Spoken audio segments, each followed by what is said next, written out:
we also got some donor cards that we'll bring to the students here as well as the City Hall. And more questions? We got one back there. How many communities have we been to? Roughly about 125 communities so far. He's got about another 70 to go before he finishes the finish line in Toronto. Maybe Gander. When did you know that you wanted to be like walking around the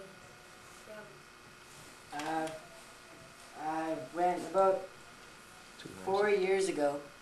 I met George. He would walk across Canada, about a 769-day walk. And I met him in my hometown, Sarnia, Ontario. And sure enough, I asked him if I could do the same thing he did. I couldn't say no to this guy. He just kept persisting and persisting, and he got his way like he usually does. Kristopher, you've been waiting 14 years for a transplant. Is it because of the lack of donors or the difficulty of a match that you've had to wait so long? Well, it's not really that. It's for me that I'm not in the hospital right now, sick. I'm like dying to receive my liver. So people are in there that aren't sick but are in the hospital waiting. So they'll get bumped up ahead before I will. And I'll get dropped down lower and lower until I get in the hospital sick. He actually had a time about 4 months ago. The doctor came out at a press conference, announced that he was at the top of the waiting list, and they were very optimistic that it would happen any week. But he only stayed there for a little while. You know, once they seen he was still moving around, he kind of went back to the end of the line again. Chris, what's been your biggest challenge since you started this one? The winter, weather. It's been cold. Yeah. Right across the country, you know, the weather's been pretty... It's been alright, but like when we started this walk, we started in winter and it was very vicious. Yeah. Brutal.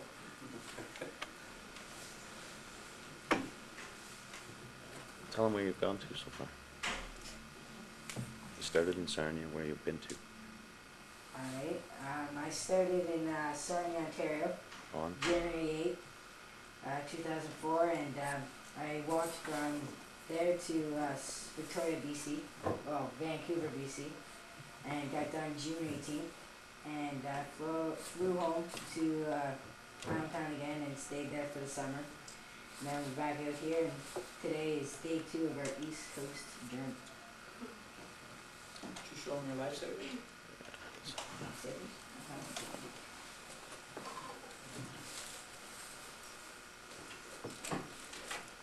Chris carries this with him everywhere he goes. He's been carrying it actually for the last 13 years. Not this particular model. He's gone through 3 different generations of lifesavers. And every day we're praying that it goes off. Because once it goes off, we rush him to an airport to get his transplant. Been waiting 13 years now. Any more questions? Okay. Is it hard to find a place where you can go to donate like an organ like that? Or, like, can we do it in most cities? Yeah, that's a good question too. We're trying to, what Kristopher's trying to do is bring more attention to this issue, because right now we don't have enough retrieval centers across the country. I'm pretty sure here in Gander they could make arrangements to have the organs flown, but there's some remote parts in the country where it's impossible to do it. So we're trying to urge the government to create more retrieval centers so that anywhere in Canada organs should be able to get retrieved. What's your goal of getting it? Like, what's your goal? Just let everybody know to become an organ donor and sign your organ donor card. That's pretty much what it is. There's almost 4,000 Canadians on the waiting list right now. And what we've been saying right at the beginning, Canada has the potential to save everybody. Nobody needs to be waiting desperately or for such a long time like Chris has. We have the potential to save everybody, that there's enough organs available. What we're trying to do is get the government to recognize this so that, you know, we can address all the shortcomings right now. And we need to improve our system, revolutionize our system, create more retrieval centers. And if we did that, everybody on the waiting list can get saved. So we're trying to really make this an issue that the government's going to pay attention to. Is this the first time that an effort of this degree has been done? Like, it seems to me that it's been almost 40 years now that organ donations, that we know it's been possible. Why has it taken almost 40 years for the society, the community at large, to become aware of what can be accomplished? Good question. I think it's a matter of priorities in our country right now. It was never brought up as an urgent priority. In some other countries it has been, such as Spain. About 15 years ago, once they found out that organ transplants are a cure, there's an available cure, they made it a priority, and they were the ones that first created a system called precious consent, where everybody was registered in a registry in their country, and those that didn't want to be on the registry would take their names off. As a result of that system, they've had the highest rate of lives saved in the whole world.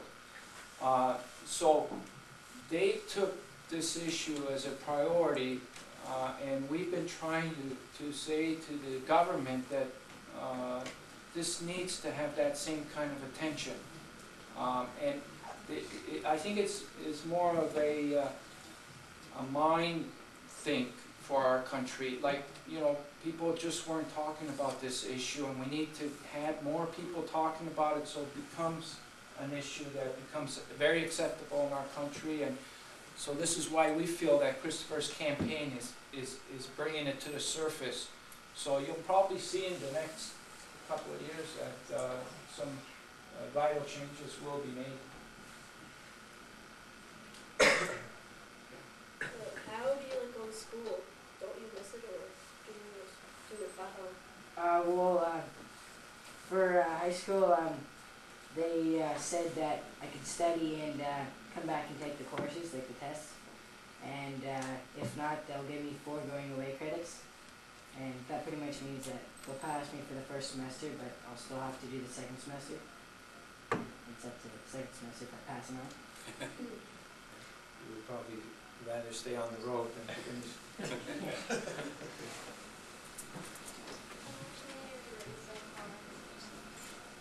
Well, it's not really about money. The reason why we're asking for funds is to help us meet our expenses on the road. There's so many enormous expenses, and we want to get them to the finish line.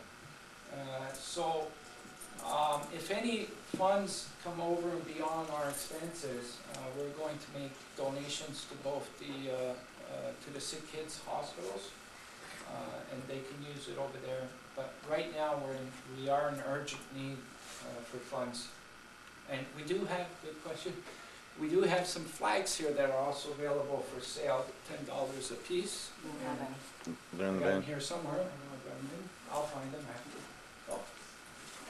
What a good eye, right? That's what I'm earlier. We have these flags here for $10 a piece if anybody's interested. We're going to stop by at Walmart after to hopefully set up a booth there to sell them. And there was somebody beside you that had a question? Thought I seen a hand up there, no? Yeah, little fellow right there. Oh, little fellow? Okay. Do you have a question? She asked me a question. Oh, okay. She stole your question. Well, okay, that one back there. What's wrong with your liver? You're born with only tubes, Chris. Well, when he was 6 months old, I'm not going to pronounce it properly, and Biliary Atresia is the name of the disease that he contacted, and it's very common for infants at that age to contact that disease.